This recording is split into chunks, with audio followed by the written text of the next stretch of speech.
Going into the Nintendo Switch 2 Direct, we were all pretty excited about what bombshells Nintendo was going to be announcing. And it was exciting, at first. But having had a few days to sit on it, and after learning a little bit more, the initial high of the reveal has been sort of bogged down. We're seeing some baffling decisions that are just making it difficult to get really excited about this new era of Nintendo. Today, I am going to be nitpicky. I am going to be biased, and I am going to talk about a few small things. Things that probably don't matter that much in the broader scale, but how those things are stifling my excitement and dampening the community's interest in what should be the most important weeks of Nintendo Switch 2's hype cycle. Take a look at the incredible Donkey Kong Bonanza art. It has style, it has personality, it has flair. Donkey Kong is breaking his way into the ground, and we're left staring at this glorious impact frame. But that's not the only frame we have to worry about. No, this beautiful, stylish art is trapped within the confines of the bright red Nintendo brand borders of the brand new game box. I kinda hate this border, like, a lot. Not 3 hours, 25 minutes, 11 seconds a lot, but still quite a bit. The red is so bright, it distracts you from what makes the cover unique.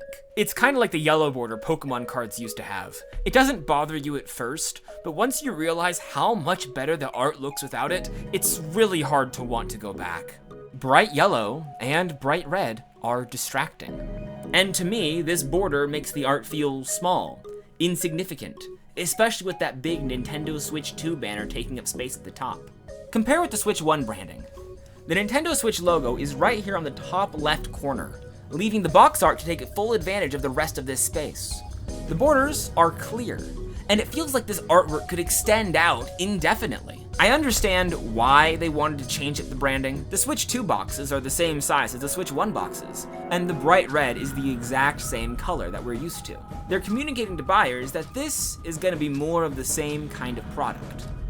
But on the other hand, the red box and the big Switch 2 logo communicate that this is a game for a different console, hopefully avoiding some level of confusion as to which games go on which console. I get that, I really do. But at the same time, it feels so corporate. I know Nintendo is a company, and I know that having a clear, consistent brand image is important. But it feels like they finally reached the point where the Nintendo brand is more important than the actual games themselves. Talented developers spent years pouring their creativity into these new titles. Mario and Donkey Kong are iconic franchises, and these new games seem like they're forging an exciting new path. These games have soul, and I think it's fair to want to call these games works of art. But when I look at the box, I don't see the art. I see the red border. I see the product. These new games are just another small part of the Nintendo Switch brand. I know this isn't like a Nintendo exclusive issue. Xbox and PlayStation have had distinct boxes for years. But to be a little nitpicky, and maybe a little biased, I think these colors are much less distracting than Nintendo's signature E60012. I said it. The red is just too bright. Like, does Nintendo have to stick with this bright red for Nintendo Switch 2? The system itself isn't red, it's actually black and orange and teal. Why not use this opportunity to change things up? Maybe you keep the red, but you lean into a darker, more cozy shade that's less distracting.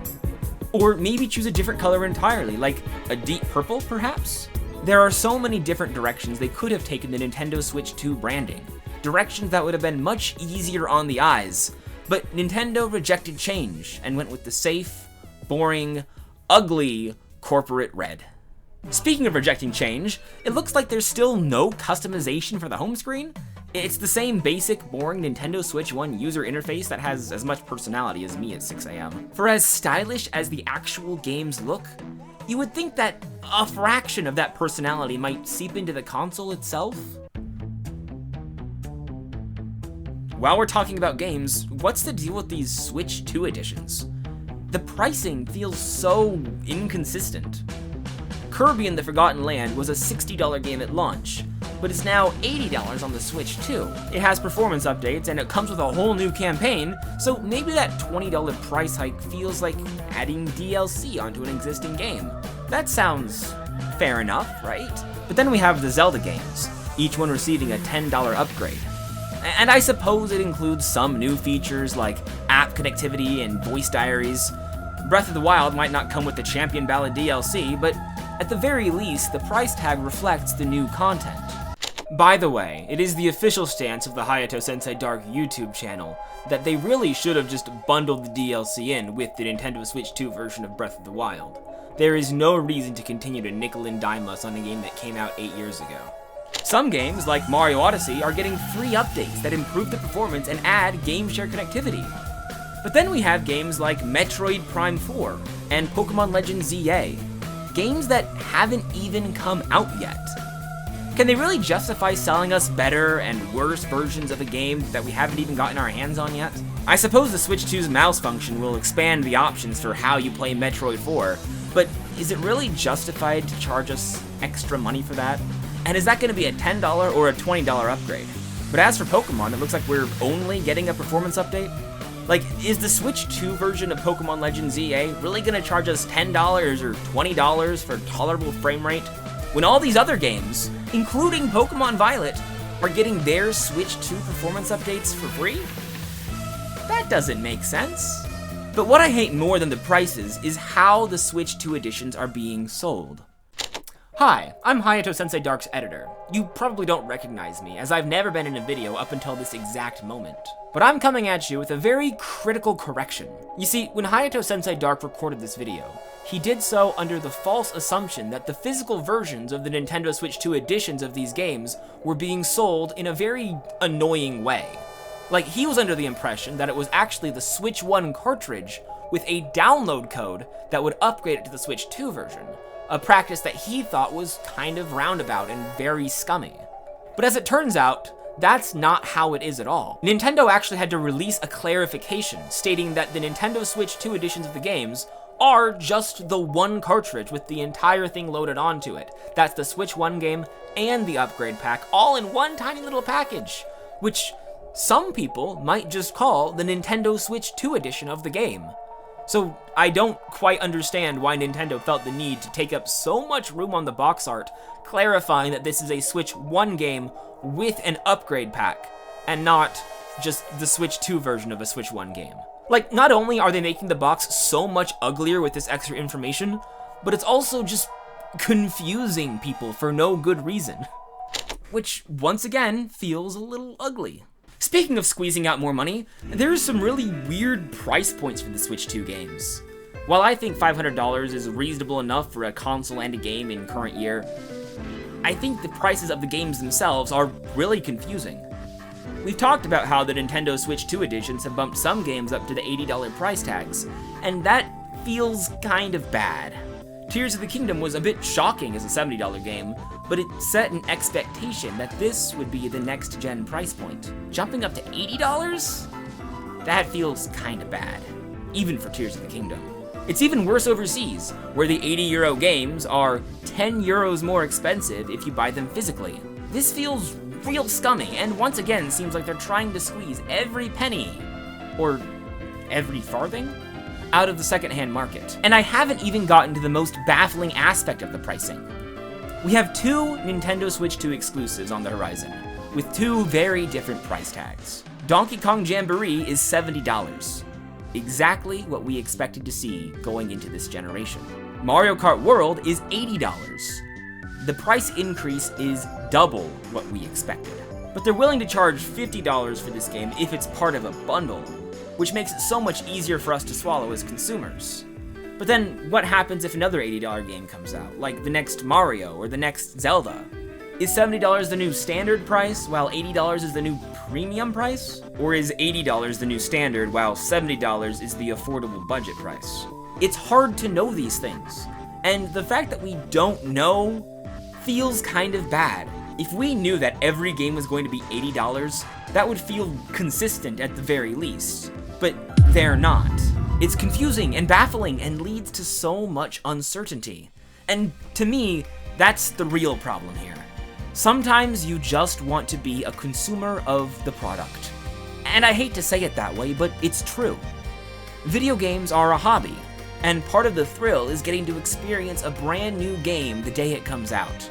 It's the reason we all watch these Nintendo Directs. We want to see something worth spending money on. We want the console to be good. We want it to be affordable. And we want to get excited about the games. But it seems like at every turn, the corporate side of Nintendo is intent on reminding us that they are a business first and foremost, and that they're counting on us to keep their financials afloat. I like to think that Nintendo cares about the artistic integrity of their games, but these little things do add up. How many people were willing to shell out $70 for Mario Kart, but were instantly turned off by that extra $10? How many people were willing to give Nintendo their money, but refused to pay Nintendo more than the product is worth? How many people were looking forward to playing Zelda on the glorious new Switch 2 resolution, but were gutted by the realization that Tears of the Kingdom is $80 now? I quit! And I think all of these problems coalesce in the baffling Nintendo Switch 2 Welcome Tour. The tech demo that should have been free. The point of the tech demo should be to help us, the consumers, feel like we made a good purchase. I've seen some gameplay, and honestly, it looks like it does its job perfectly well. It's not meant to be a full game. It's built to convince the audience that this is a good system. That it was engineered to be strong, durable, and the gaming opportunities would be limitless. This game should come pre-installed on every Switch 2.